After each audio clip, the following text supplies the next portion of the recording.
75 साल बाद एक विषय ऐसा है जिस पर आज चर्चा हो रही है कि हम शिखर से शून्य पर पहुंच चुके हैं और गर्त में जा रहे हैं। ये हमारा देश, जिसको हम किसी भी कार्यक्रम में जाते हैं तो बच्चे लगाते हैं नारे भारत माता की जय।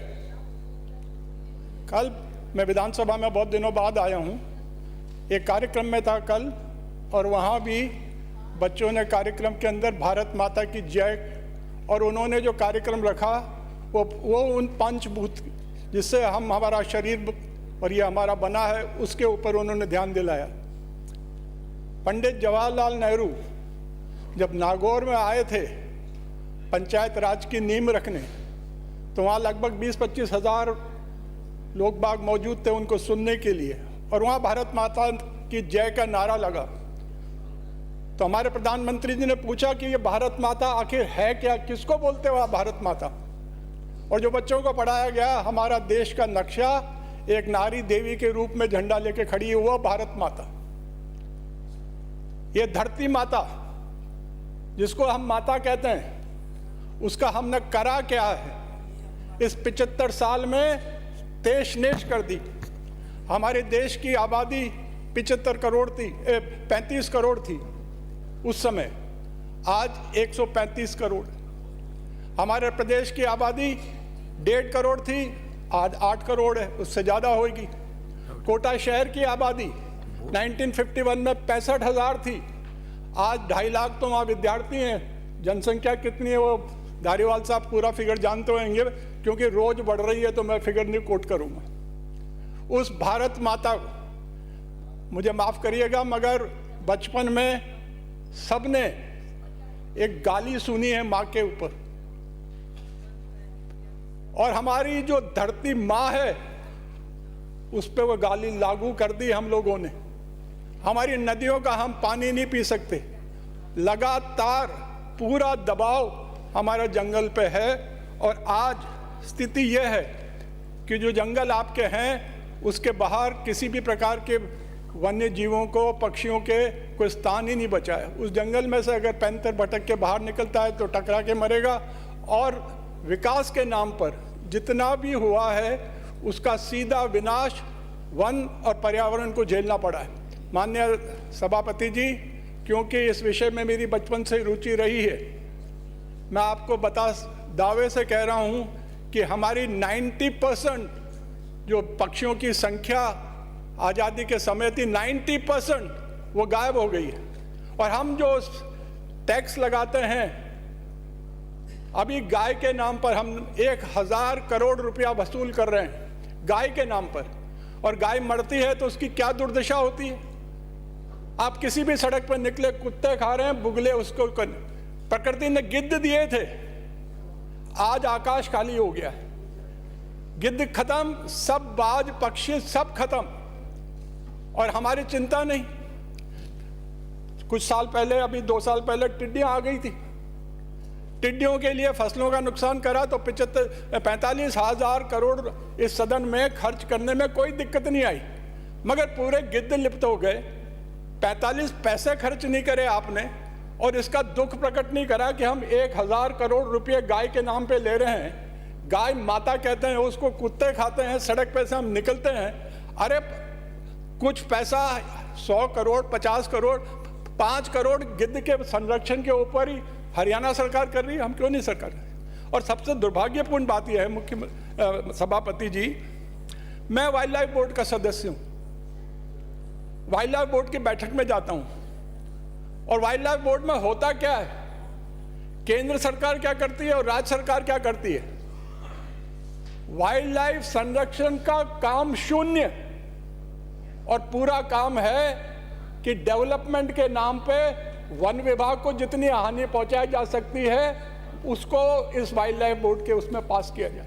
मैं आपको उदाहरण देना चाहता हूं, सेंचुरी के एरिया इस राजस्थान में, वाइल्ड लाइफ जो सेंचुरी डिक्लेयर्ड है उसमें लोग बाग पत्थर फोड़ते थे। या भरतपुर की जो सेंचुरी है उसकी बंसी जो पहाड़ है उसमें धौलपुर का स्टोन जिसका राम मंदिर बन रहा है, उसमें लोग बाग चोरी छुपे पत्थर तोड़ते थे। हमने, केंद्र सरकार ने बिना हिचकिचाहट, बिना हमारे जैसे सदस्यों से सलाह पूछे, राय लिए, नोटिफिकेशन से वो निकाल दिया, पूरा एरिया निकाल दिया। वाइल्ड लाइफ का एरिया आता था एयरपोर्ट के लिए कोटा में, तत्काल काम हाथों हाथ 6 महीने में पूरे क्लियर कर दिए। और माननीय सदस्य, आपके विकास के नाम पे छोटी सी अगर सड़क है जंगल के एरिया के अंदर, वहाँ ना बिजली लगा सकते हैं, ना कर सकते। अरे जो रक्षक है, माँ सौतेली है, वो तो मान लिया, मगर अपने स्तन पे जहर लगा ले और पूतना बन जाए और बच्चे को ही मार दे, जब सब कुछ नष्ट हो जाएगा तो बचेगा क्या? इस प्रदेश के अंदर हमारे कोटा की, जिस जहाँ से मैं आता हूँ, सैकड़ों की संख्या के अंदर सारस क्रेन थे। साइबेरियन क्रेन की बात नहीं कर रहा मैं, वो तो लिप्त हो गए।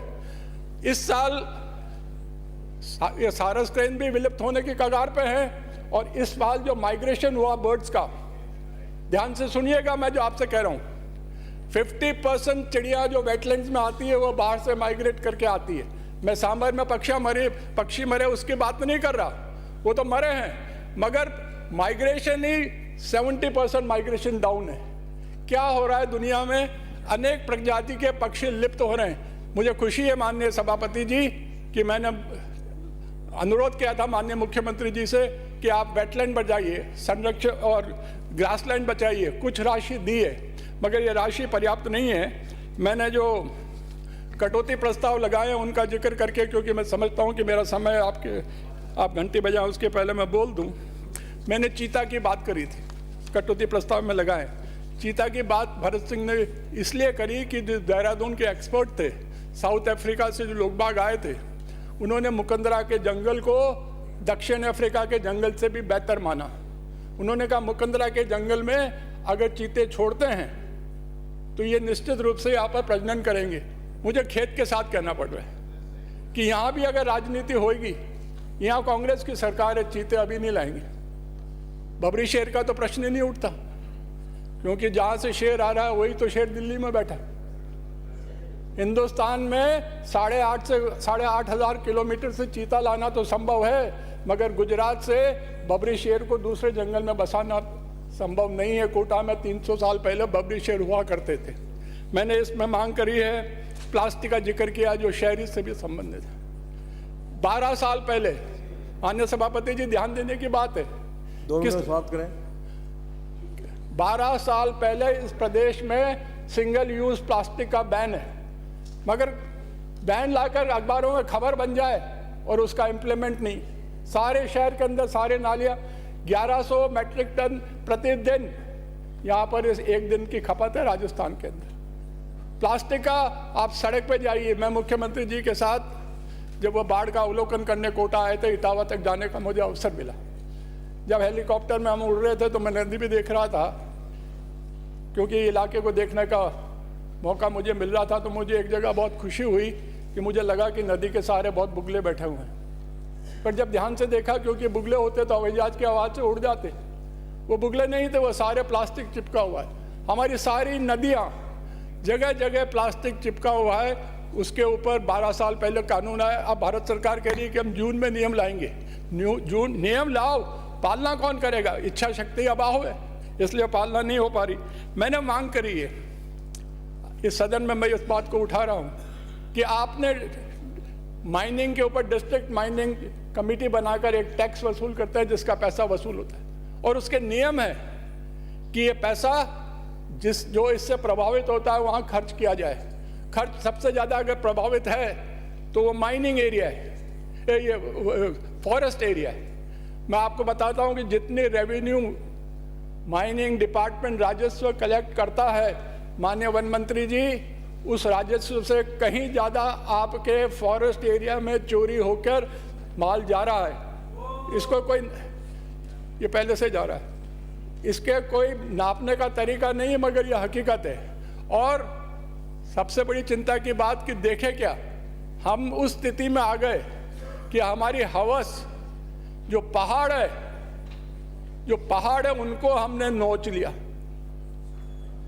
प्रभावशाली लोग, मेरे जैसे लोग जो इस सदन में बैठते हैं, अनेक होंगे जिनकी खाने चल रही है, कृषि चल रही है, और पहाड़ नोच नोच के खा रहे हैं। प्रकृति से हम छेड़ कर रहे हैं। और हमारी जनसंख्या जिस प्रकार से बढ़ रही है माननीय सभापति जी, उसका दुष्प्रभाव इस जंगल पे ही पड़ना है। तो क्या किया जा सकता है? किया जा सकता है कि इसकी जो रुखाली करते हैं वो बड़े अधिकारी नहीं, वो जो जंगल में बैठकर कुछ लोग बाग, उनको मैं इस हॉल में सल्यूट करता हूं कि उनकी वजह से जंगल बचा हुआ है, मगर उनको उनकी मांगों को उनको परेशान नहीं किया जाए। जो फॉरेस्ट को देखते हैं उनका एरिया कम करा जाए। आप विचलित हो रहे मेरे ख्याल से, बैठ जाऊं, सेव करना पड़ेगा। हाँ, वो जो फॉरेस्ट की रुखाली करते हैं, जिनकी वजह से आपको ये फॉरेस्ट दिख रहे हैं, वो 10 स्क्वायर किलोमीटर एरिया उनका घटा के 4 स्क्वायर किलोमीटर करें, क्योंकि कोई आज नौकरी जंगल में करना पसंद नहीं करता। वो अगर जहाँ भी जाएंगे वर्दी पहनकर उस निष्ठा के साथ जो जंगल बचा रखा है उन लोगों की मांग पर ध्यान दें, एरिया कम करें और उनको हार्ड ड्यूटी अलाउंस दिया जाए। 4 महीने की अतिरिक्त सैलरी देंगे और उनका सम्मान करेंगे।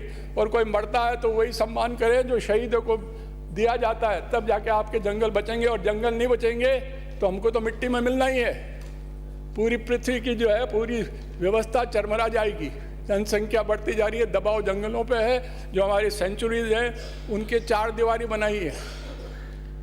मैंने ये दरा में वसुंधरा जी जो मुख्यमंत्री थी, जिस जंगल की मैं बात कर रहा हूँ 82 स्क्वायर किलोमीटर, केवल 30 करोड़ रुपए खर्च हुए। उन्होंने क्या सोच के 4 दीवारी बनाई, मगर 4 दीवारी बनने से इतना बेहतरीन जंगल खड़ा हुआ। ये गौशालाएं पे लूट कराने के बजाय अगर आपके जंगलों के आप 4 दीवारी करें, 200 करोड़ इसके ऊपर ही खर्च करके आजमा लें तो नतीजे आपको मिलेंगे। धन्यवाद।